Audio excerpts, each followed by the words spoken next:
Warning, the following video has flashing lights and also includes content that may be deemed inappropriate for some viewers. Viewer discretion is advised.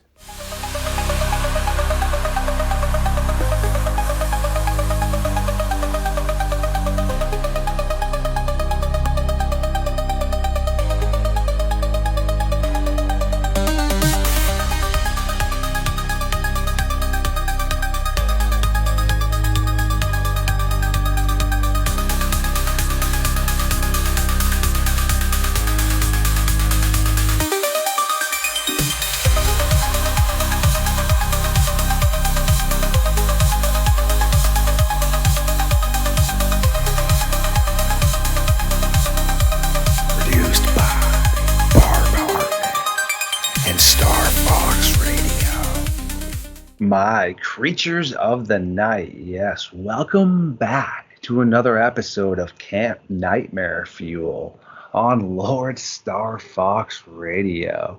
We, of course, have Barb Hartman, my normal co-host, but then we have Mr. Barber from Bigfoot's Barber Shop, who is always over on Midnight Lycanthropy ×2 weekly. Yet he has decided to come hang out with us tonight here. Guess what? We are going to stay true to the title of the podcast with some absolute nightmare fuel that I do find so intriguing. Of course, I'm referring to the Congolese giant spider known as the Fofi, or the lurking horror. Barb, how are you doing tonight, my friend? I'm doing fine. Thanks for asking. And yeah, it's great to be talking to you guys again. This is talk about nightmare fuel. This subject, woo! Whoa. Brian, how are you doing? Doing very good. Pleasure to be over here and get to chat with you and Barb. That doesn't happen often, so it's a pleasure. And yes, I have arachnophobia, so this is nightmare fuel. Funny note, I actually think jumping spiders are so cool, and I'd love to get one for a pet. And people don't realize, it's been documented numerous times, they actually recognize people and show affection in their own little cool ways. Very awesome little pet that you can keep. Yet now, if we're talking about potentially a spider that is 5 feet across, well, not only is it supposedly venomous, think how big those good old fangs are on those girls and boys right there. So it really doesn't matter if it's venomous, it's going to unalive you with those fangs. Yet, before we start diving into that, I am going to tell the audience here, just like with any other cryptid and how I do approach any journalism aspect I do work on, I'm going to be subjective and objective about this, meaning there's reasonings why spiders can't grow to that range. Also, there really isn't any sort of ancestral record supporting spiders growing that big. Yet, I'm also going to have reasons potentially why this could occur. Before we dive into that, Barb and Brian, what do you both feel about this topic when I did present it to you, and how much did you get a chance to dive into it? I went over all the material that you gave me. I think when you had first suggested it, I was like, yikes, nightmare fuel. I don't have arachnophobia, but I cannot stand spiders. They're creepy. We have wolf spiders here, which are huge, but nothing like this topic. And then there's a lot of little venomous spiders here, but nothing that is gonna, but yeah, this is so creepy, and I just knowing now through this research what is in some of the the rainforest jungles. No, thank you. No, thank you. I'm staying out of jungles. That's just terrifying. What do you think, Brian? Even the tiniest spiders in my house, I find the biggest, longest thing possible to unalive them. Even if they are across the room, they terrify me.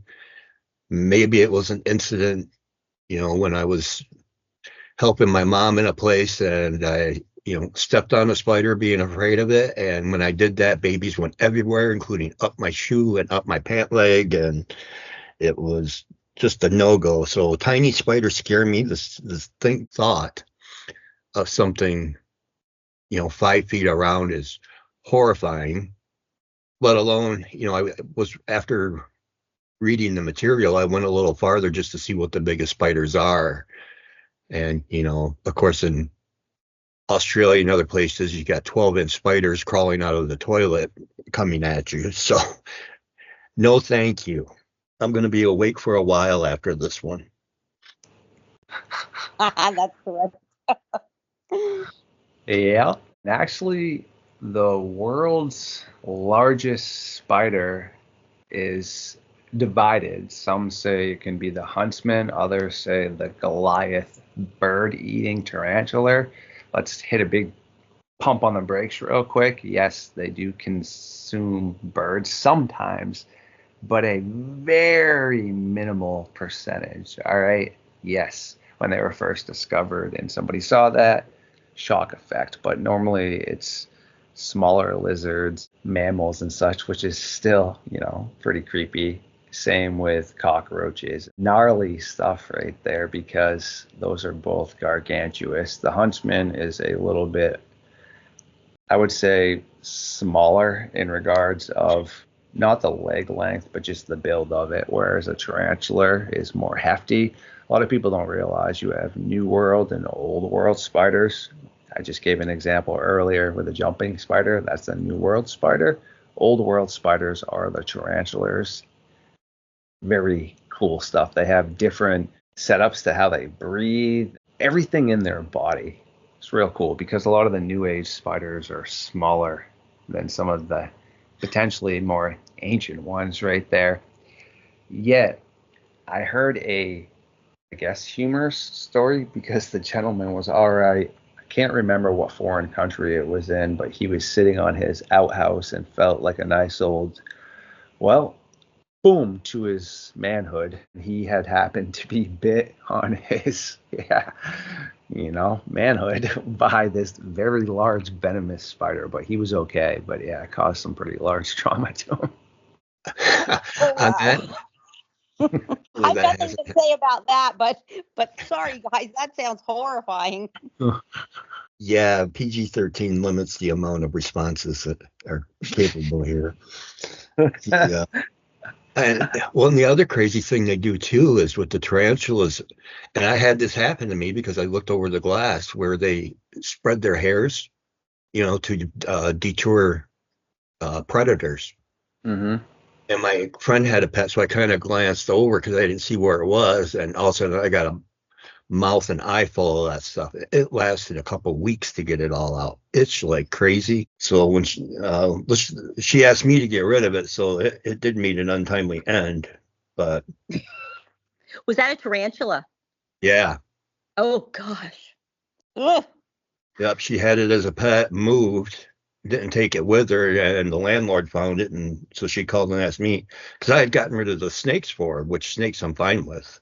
I used to raise Burmese pythons and reticulated pythons and things like that. But spiders, forget it. Ugh. Pretty brutal stuff right there. Yeah. That is for sure, especially for that guy. Yeah, what we're going to start to churn up now is a lot, potentially more brutal. So as I previously stated, some of these reports say 3.5, 4, 5 feet cross for a leg span. That's pretty big, but again, people, as we always talk about, aren't the best with judgment. All right. Yet some of these cases, specifically one of them, there were things around to really help out with the size frame. They are reported, these Java Fofis, to be dark brown with a purple abdomen And their eggs are a very strange yellow, milky color. They look to be the size of peanuts. By the native tribes that live in the Congo area, they report that they have huge trap door dens and burrows that are like the size of their huts. It's a very unique yellow color web that they report. When you see that, you need to remove yourself from this area. Apparently, because of these tribes attacking them and not wanting these spiders around, they are not found as prevalently as they used to be. They are very scarce now, apparently are only in deeper parts of the jungle, yet a lot of these tribes still to this day speak about their encounters with what's actually occurring. Before I start to dive into a little bit more interesting stuff right here, what do you both think about that? I'm wondering how many, people actually saw it, how many different experiences, or was it something that they were told, so they just kind of stayed out of that forest as a deterrent? Yeah, that's a good point. Also, you know how when if someone is afraid of something and and they have this like scary encounter, a lot of times your brain will just kind of automatically make that thing bigger than it actually is. So I wonder if that's part of of with some of the reports on the size. That, and I wonder too, like, we talked about before, being an eyewitness can be tricky. And definitely size identification can be tricky because let's just say in my youth at a party and somebody was hitting on a friend of mine. I stuck my nose in where it didn't belong, and next thing I know, I had a 22 in my face. But I will tell you from my point of view, that thing looked like a howitzer out the USS Enterprise. So size can definitely be overestimated by people, especially if they're terrified of something. Right. Yeah, that's so and I now have there been that many reports, Star Fox, of these things? Have there been a lot of them? A lot of reports? Huh. Great question right there, and acute observations by both of you.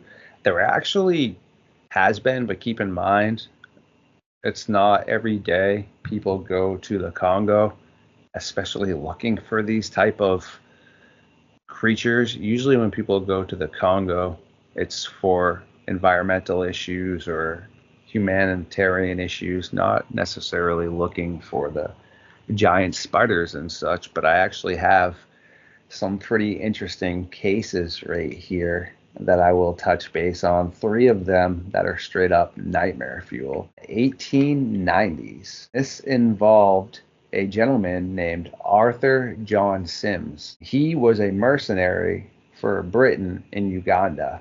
Britain was informed that one of their citizens had supposedly been unalived in a very strange way. So they sent people down to try and figure out, okay, what had happened to this gentleman. And they found his burial ground inside of this little village. They were told he had been attacked by enormous spiders that were reported, as we now know, to be the Jabba Fofi. They were explained, the mercenaries, that when looking for him, this is what had occurred. Okay, wow. Now we have pretty close to this right after the 1900s. You have Remy Janssen. He was part of the Belgian military. They were over there doing some, I'm not exactly sure, yet he was also out with some of his people, and a group of these mercenaries began to be attacked by these crazy looking spiders that had the same description of the Jabba Fofis, that were super fast coming out and just absolutely smoking the mercenaries. He turns and begins to try and run. He actually is attacked by one of these spiders, gets back to the village with, I believe he had one other person that had survived with him that was a guide. Yet Remy then soon passed away because he began convulsing, and there was nothing the indigenous tribes could do for him because of the venom. Time out though, even if it wasn't venomous before, think how big a 5 foot spider's fangs would be. That's absolutely gnarly stuff right there for sure. Yet they claim this is what had unalived Remy. Very creepy, bizarre stuff. I have two more cases I will touch base on with you both before I start giving kind of my pros and cons as to why I do not think this occurred. Barb, how do you feel about that? And then throw it to Brian after. I had read about the first one that you had mentioned in Uganda, right in the late 1890s, and that one was, yeah, that was pretty terrifying. What I had read was that before before Sims, I believe was his last name, right? Before he got to the village where the tribe was, and started to kind of act like disoriented and stuff. And he was telling them about that he had actually seen two members of his party up in, like, they had somehow gotten like up into these huge webs. Did you read about that? Oh And yeah, of course. yeah, and that he tried to kind of shoot at the spider that was guarding them, but it just kept like wrapping them up, and I mean, he knew that at this point they were unalived, so he kind of then just left, but he had also been obviously attacked. So yeah, absolutely terrifying. Yeah. Yeah, that one goes in the, you had to be there, I guess, because didn't one, was it the guy that survived and they found and was pale and didn't really want to talk about it? But, he was extremely emaciated because he'd been done there for a couple of weeks.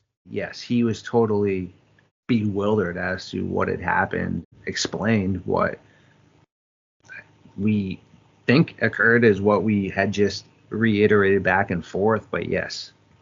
I mean, to have, large spiders there isn't out of the realm when like in the material you sent, the fact that there was talk of, these dragons in a place, and nobody believed about the dragons until, somebody brought it back to New York City and named them Komodo dragons. So, lizards previously thought to be maybe 2-3 feet long, all of a sudden were 10 feet monsters, and they were just proven to be venomous, which is pretty uncommon for a lizard. So, I mean, new things are discovered all the time. Who's to say that they're not out there and they just haven't been fully investigated yet, like you said? Yeah, very bizarre stuff right there. And that's a great answer as well. I do have some reasonings as to, like I said, why they could be and why they won't be, but I have a couple more of these encounters that I think we should talk about before we start figuring out how much, I guess, credibility comes into this. We now have 1938, Reginald Lloyd and his wife. They were also from Europe. They were extremely wealthy, basically wanted to go search, find new things in the Congo. Okay, super cool. Well, when they are driving through a really dense part of this forest, they see at first what they thought was a monkey doing like a spider kind of crawl across the road. Shortly after this, though, they realized it wasn't a monkey because the spider veered up while showing its fangs and lunged at the car. Well, that's a pretty large spider to want to lunge at the car. They were spooked, backed up, then canceled their trip after this once they got back to the village. Super creepy encounter right there. Before I ask Brian and Barb what they think about that, keep in mind there's reports, though, from all kinds of other areas in the world of gargantuous spiders as well. They are not termed what we're talking about per se the same as the Jabba Fofi. Similar descriptions, though, and interactions. I've heard a few here in the United States of when people were out fishing. One gentleman said he saw a huge spider come out and ended up pulling away his cooler, pulled it back, and he got spooked and ran off. So this isn't something that is just happening in the Congo, yet it is more documented there and technically the Jabba Fofis. What do you both think about that before I read this next and final one? In the research, I was surprised to learn about the huge spiders that are in Texas, and I think there was a part in Arizona. And I'm like, oh my gosh, this is just it's so terrifying. Again, I mean, I don't have arachnophobia, but I don't love spiders, and I can't imagine seeing these big spiders, and particularly the ones that are venomous, because the your regular, like the hobo spider, uh, the black widow spider, they're very venomous. My husband was actually bit by a hobo spider once, and he developed these massive like blisters. Like it was like, oh my God, it was so gross. And then it went to this kind of, I don't know. Anyway, he had to have some like medical treatment and get some like antibiotic shots, because it was so devastating, to, or could have been if he didn't get the proper treatment. So I just, yeah, it's, uh, I don't know. I think that you always have to, if there's enough um, reports that are saying the same thing, there's got to be something to that. Just have to try to get to the bottom of it, what it is, what the reality versus just speculation. Yeah, Barb nailed it with that. I mean, everybody's seen something, reports from all over the world saying the same thing. The Jafobi seems to be going through the same thing Bigfoot went through from 1967 forward, where communication started getting better. So maybe now more of these reports are getting out. As far as how big they get, I don't know. Like I said, arachnophobia, don't care about them. I understand they have their purpose in nature. As far as how they grow, I don't know. I know snakes have something called indeterminate growth, where as long as they've got the right temperature, the right amount of food, the right amount of cover, you know, 33, I think, is the record so far, but then reports of 50 feet anacondas way out where nobody, would see them. And as long as they stay away from people, who knows how big they can get when they have the proper food cover and water. I also wonder if some of these could be a holdover from the Carboniferous period. That was, I don't know if you guys know about that, but that was about like 300 approximately million years ago.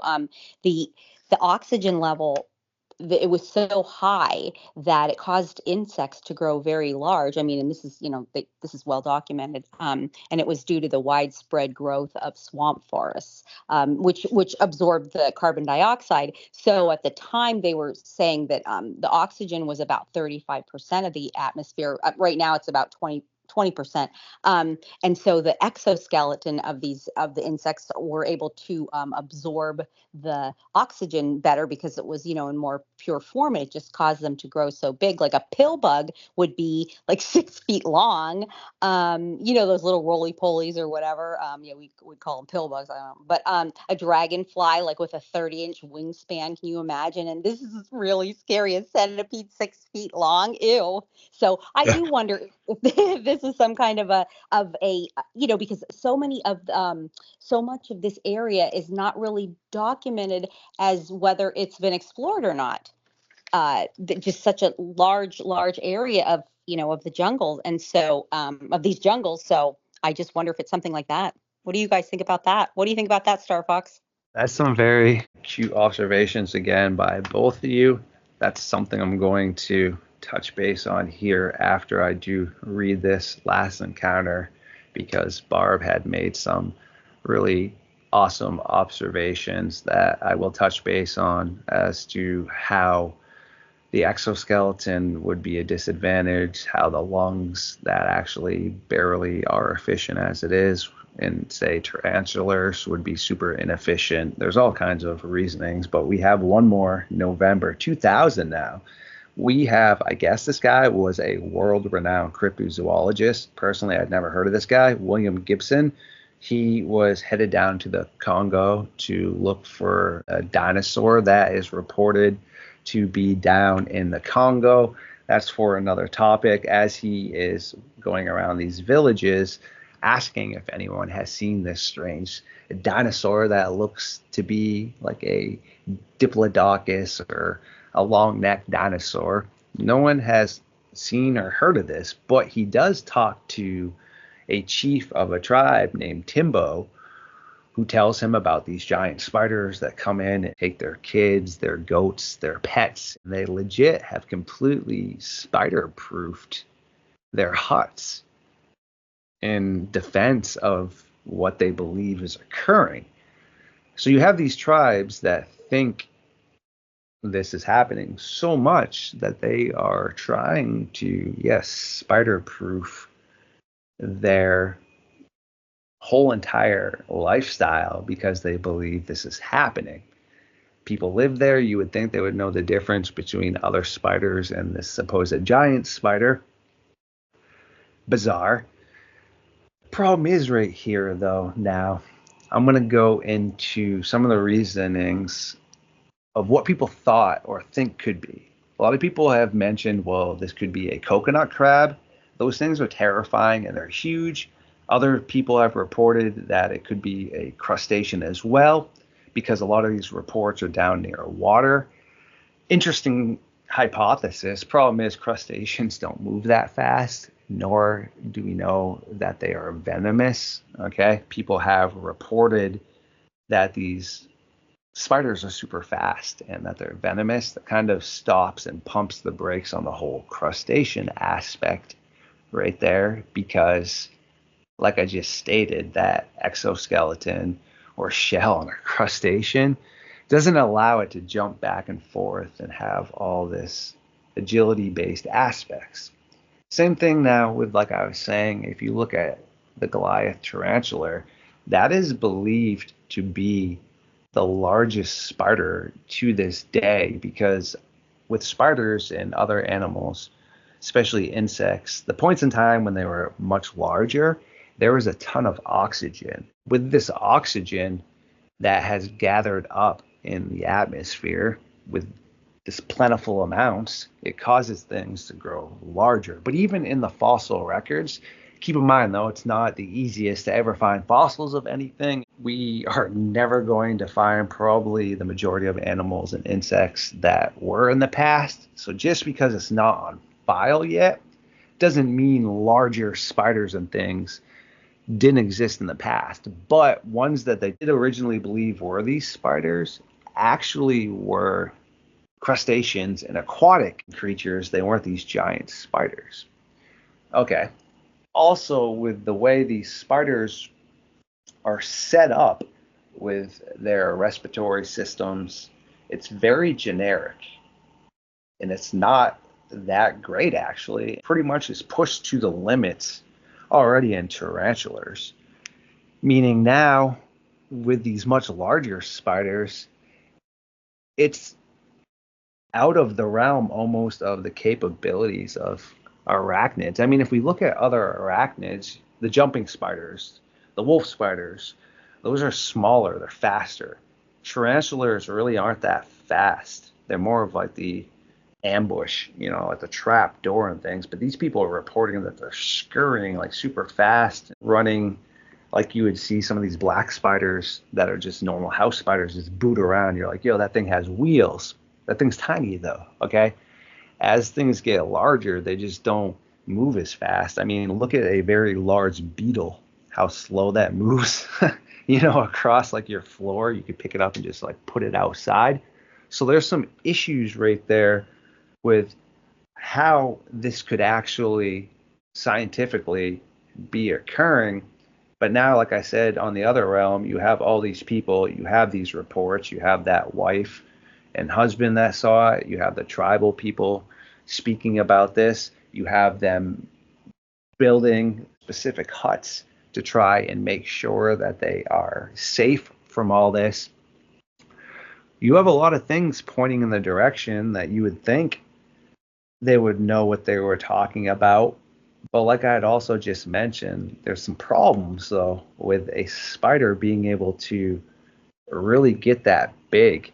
Ryan, how do you feel about that before you toss it over to Barb, and then I'll add some more stuff to that.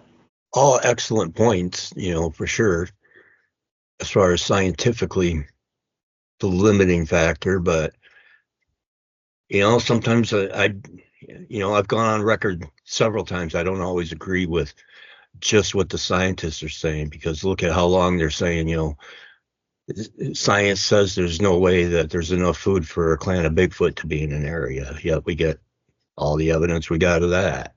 Mm-hmm. It's who's funding that scientific experiment. What is it? Is it somebody with it? Is it third party? So sometimes you got to have outside science look at the current science as well. People are seeing something. What is it? That's the thing. So that's my thoughts. I'm not sure what, as far as Barb goes. Yeah, I agree. We can't always trust the science per se, and we know, yeah, we just know that. Well, and as far as undiscovered species, or that occurs pretty regularly. There's also things that they will say that, oh, it's been extinct, and then they find that no, it's not. It actually has not been extinct. They find a healthy population in an area that wasn't normally studied, or they weren't looking for it in that area. Now I know that we did see, there was a video that you had sent me, Kenny, of one that was supposedly, caught climbing out of a tree, and it's brief. It just kind of climbs Mm-hmm. down and then goes back up. Can you tell us a little bit about that video? Where was that? And what do you think about that video? Yeah, that's a pretty interesting one. I've seen it tossed around a lot. I have not really seen anyone fully being able to prove whether that's a real trail cam or it's been altered. No one's been able to bring clarity to either side, so it seems to be like one of those almost dogman like things where you can't say yes or no on it. It does look to be a trail cam. It supposedly is from an area in the Congo where people had reported seeing this, and they had set up a trail cam to take a look at what had been happening, and they caught that down by water. Pretty interesting stuff for sure. There are some other locations, though, just like with anything else that get tossed around. There is a great example of a jet black enormous wolf that happened up in Saskatchewan, Canada. Yet for a while, people said it was in Michigan, Wisconsin. So yeah, the videos were real, but the locations got thrown all around. Same thing with here, as far as I know, that took place in the Congo. Yet there are some other supposed locations it occurred. Wasn't there a jet black wolf that had they just discovered that its area has grown much larger? Is that what you're referring to, Kenny? Because I know I saw something of that nature, and it was beautiful. They're beautiful wolves. Did I say fox? I meant wolf. I'm not sure what I said, but Long story short, is referring to the guy that's out walking his dog and then just allows his dog to try to go up and play with this massive pitch black looking wolf that just jolts up out of the forest. And then he decides it's probably not a good idea. The dog starts yelping, and then he runs over, and that's where the video cuts off. It's pretty infamous. Wow. Okay. Yeah. That sounds terrible. Yeah, it's been on the proof. Terrifying. It's out there on History Channel. Yeah, Okay. and so it's definitely a wolf, but it does look really sleek and looks like it has some, really large kind of mane on the back. But same thing with that, though. Like I said, the locations got tossed around, but I'm pretty sure the one here did occur where it was in the Congo. But I know recently, I believe it was National Geographic's, has this video of an enormous spider that is consuming a possum.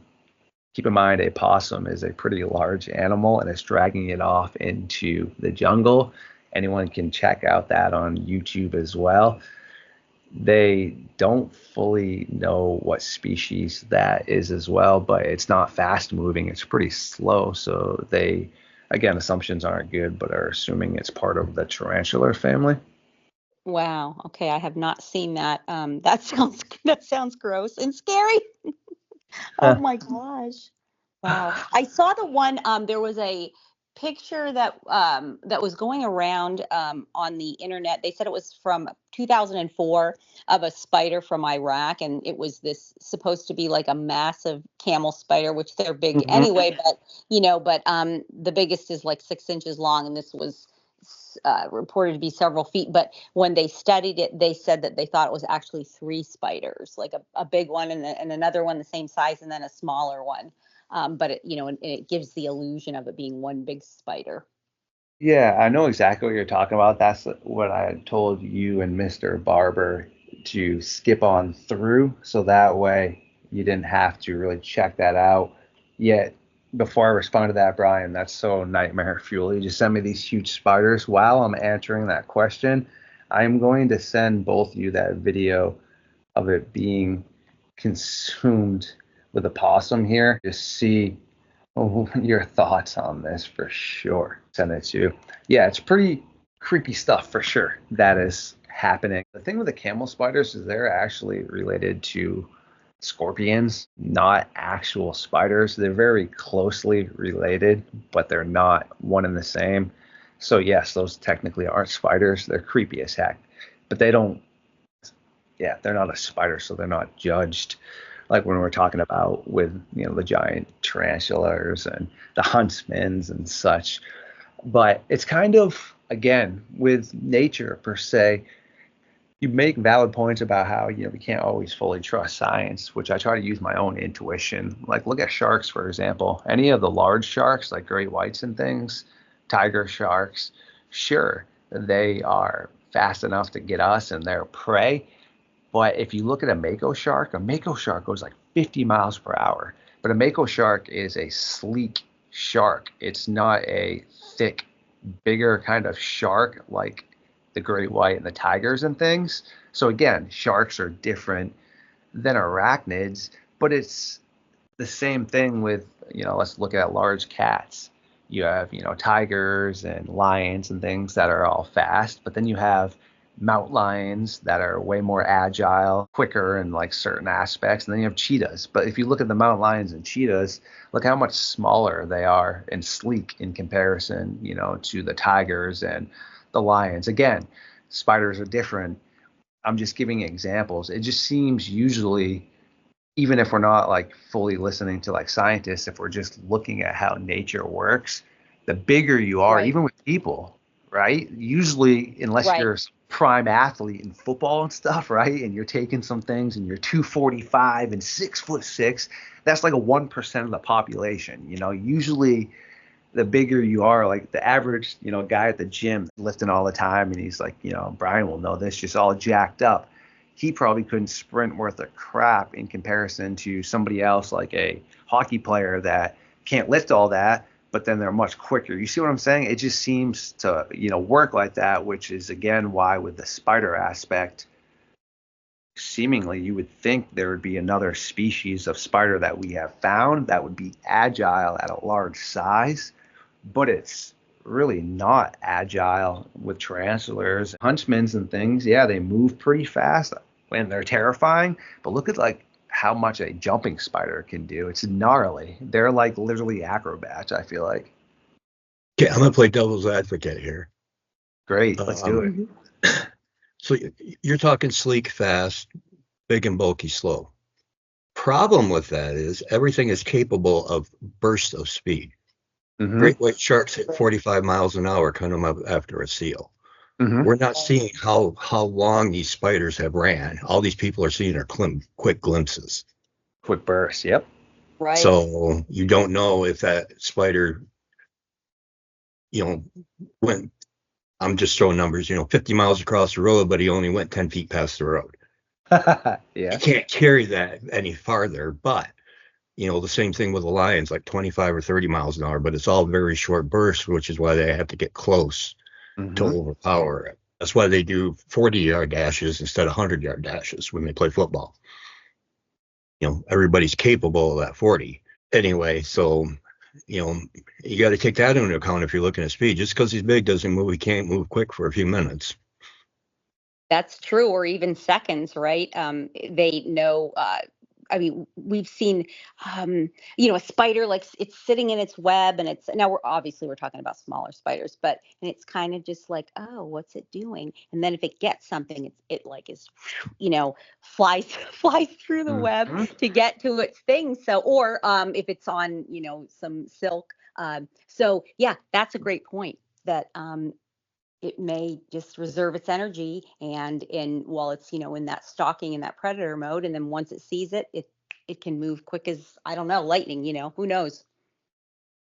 Great observations by both of you. And no, that's what we have to do.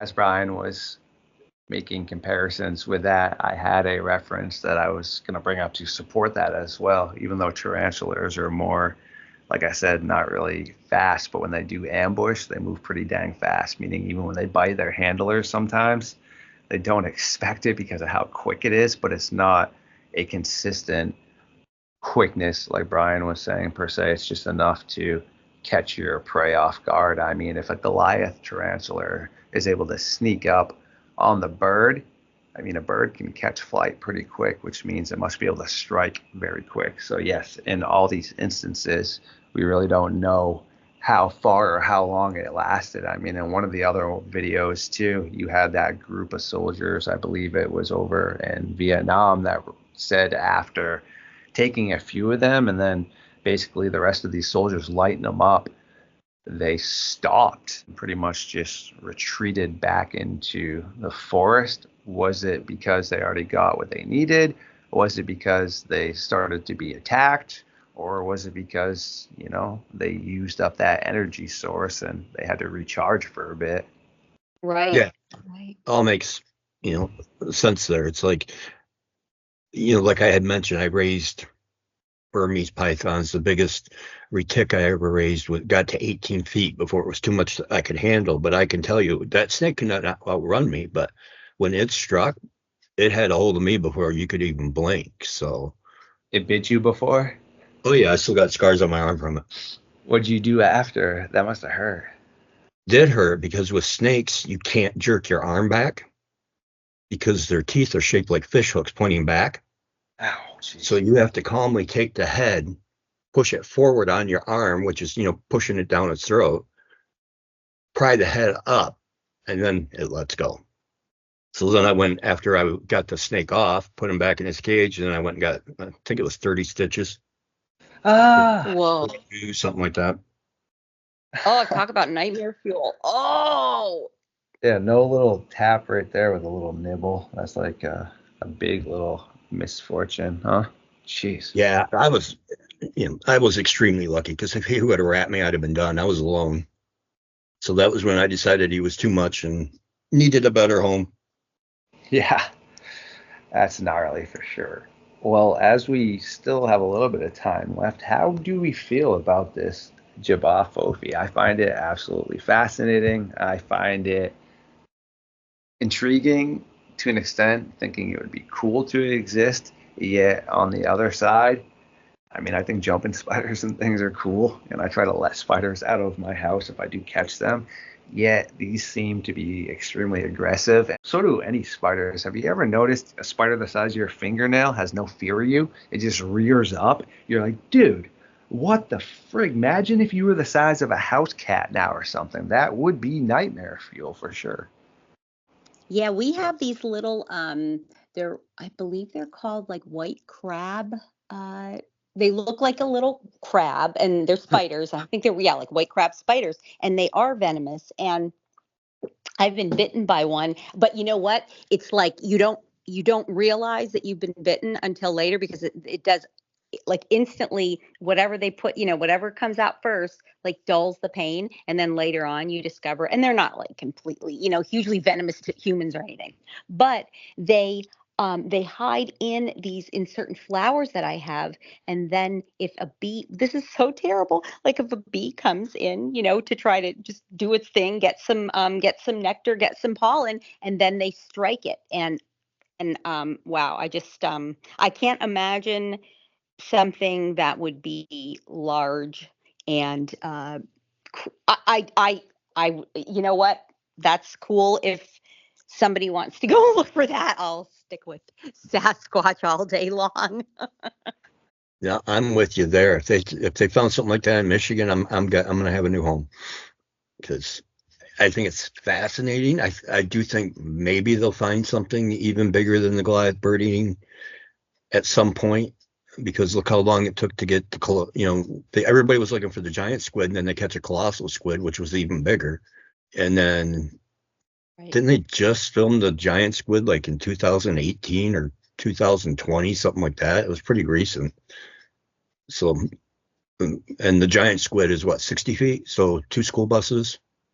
Oh yeah, And look how long it took to prove that was there. So you'd heard rumors of it, and they even went as far as to call it, people believe now that they call it the Kraken. That was what the sailors were referring to back in the day when they talked about the Kraken being a giant squid. Well, they caught that colossal squid that was over 1,200 pounds. So the fact that, I think I saw something about the largest, they think fossil spider was 13 inches and then 20 or 21 inches leg span. So yeah, I was trying to see if I had any of that in my notes, but I didn't note that. Yeah. Yeah, Brian, that was a great observation. Here's something to even bring it a little bit more to your giant squid. Doug Hychek actually on Monster Quest in 2007 was the first one ever to film a giant squid. Oh, was it 2007? Yeah, super cool. But the ones you referred to did occur as well. They were bigger, but yeah, Doug Hychek was the first one to actually get that on camera. Yeah, on Monster Quest. Yeah, pretty cool. Cool. A lot of people don't realize that's actually, Doug's got a lot of specialties, but he is very famous for being the first person to record a lot of animals that have never been recorded before in animal behavior, because he makes specialized camera equipment. So he's, not just a producer, he's actually a very scientific based and handyman when it comes to that. Pretty cool. Yeah, and even 2007, was it see my math's right, at 18 years ago? Yeah. I mean, pretty recent for something that's been talked about literally for centuries. So the thoughts of a much bigger spider being out there aren't really that impossible. I think, if it's, again, there's so much territory that has not been properly surveyed in several of these jungles, and so I think it's entirely possible, because we know the behavior of spiders, of these sorts of spiders. They kind of go into dens, or into, like, they'll dig down into the ground. They hide, so it's not like you're going to be walking through, even if you are an explorer, right? If they're going to be walking through and you're going to see this, I think they're probably rare, but I definitely think that there's a possibility that they exist. Yeah, when you think about the environment they exist in, in order to grow any larger, obviously, people chopping down their homes isn't helping, so it pushes them even deeper into the woods. So as long as it's going to take somebody to go really, really deep, into these unexplored areas to find, and probably be amazed by what else they find besides, giant spiders. Michele Bembe. That's what that guy was looking for. The giant dinosaur. The giant dinosaur, and some theorize that it's some type of South American Bigfoot, and people have a lot of different names for it. I think it's in the way they pronounce it is the difference between the dinosaur Loch Ness monster type and then the Bigfoot type. There's a difference in pronunciation, but it's not by much. I mean, who knows what, like you said, there's nightmare fuel, and the deeper you go, the more you're going to find. Yes, is that not the truth right there, my friend? Epic stuff for sure. Well, as we are starting to tie this up, we know that Barb thinks that this could be occurring. Are you on the same side with that, Mr. Barber? Do you believe this is occurring as well? Barb, I have a question for you both after. Why do you think this is so very scarcely documented? The ones I read to you, you see some of that on Monster Quest and some other videos, but if you search the internet and stuff, you're not going to find anything else except what we spoke about tonight. Whereas when you look at, every other cryptid out there, Dogman, Bigfoot, Loch Ness Monster, you could probably find documentaries and videos for days. I think Barb's right. I think people are seeing something. As far as, the scarcity of it, probably the same thing most cryptids were 20 years ago is, you're talking about some place that isn't as advanced as we are. So you're still in a world, really in a different world, where your words still mean something, your credibility means something. They don't care about your credit score. And if you say that you saw a giant spider and it chased you halfway back to your hut, maybe the tribe's going to ridicule you a little bit. So maybe they don't report them as often. Plus, if you do report it, guess who's coming down from the north to investigate it? How many people want them in their tribe? And, now you're worried about your culture being at risk, like so many of the people have had happen down there. Yes, and also, how many tribes, I wonder, is it just, I mean, because we saw some of them just with the, with what you had sent us, Kenny. How many is it just, it's kind of common knowledge to them, but now that could be a thing like you had mentioned, that it's kind of like a legend that just becomes reality, and there's probably some sort of truth that it's based upon. But or is it a thing that, yes, a tribe knows about, that they know that these things exist, but there's no reason for them to report on them. Who are they going to report to? They don't communicate with the outside world. So I think that could be a part of it, because they could be in, these things could kind of live in these undiscovered areas of the jungle that typically, if you have people through there, it's a third world kind of a situation, and they are not even interested in talking to anybody from outside of their tribe. Cute observations again by both, right on the good old head of the nail.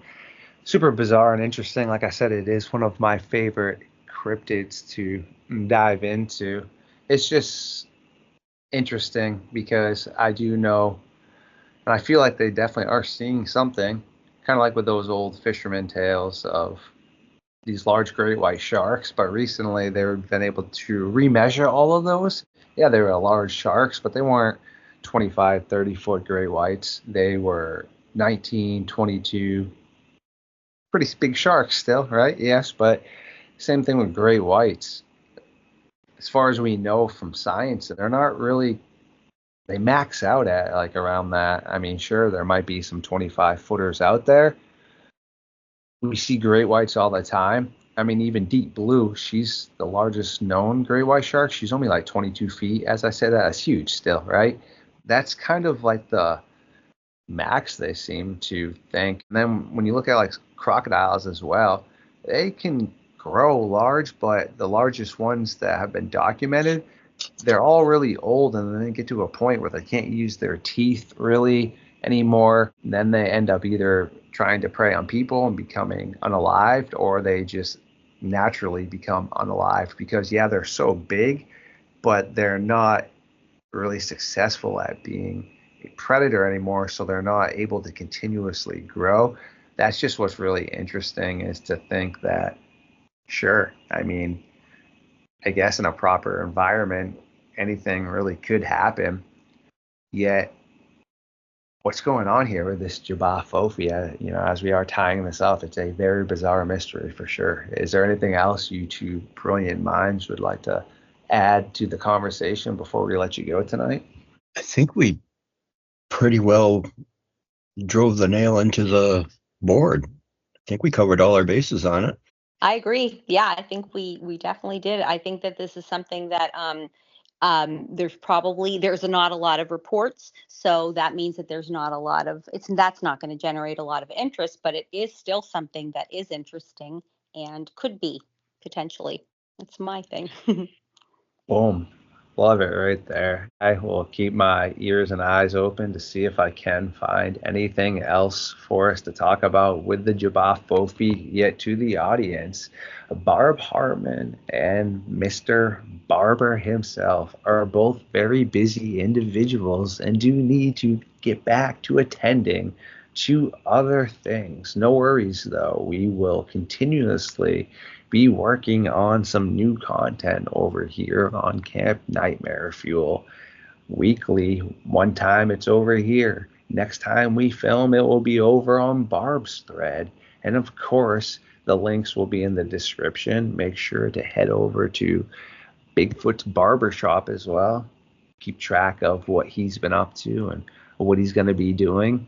Yeah, this will be the conclusion of the meeting of the Camp Nightmare Fuel crew for the evening. Thanks for hanging out tonight, both of you. Thanks, guys. Thanks for joining us again, Brian. It's great. Always great to have you. Thank you very much for having me. I really appreciate being able to come on here.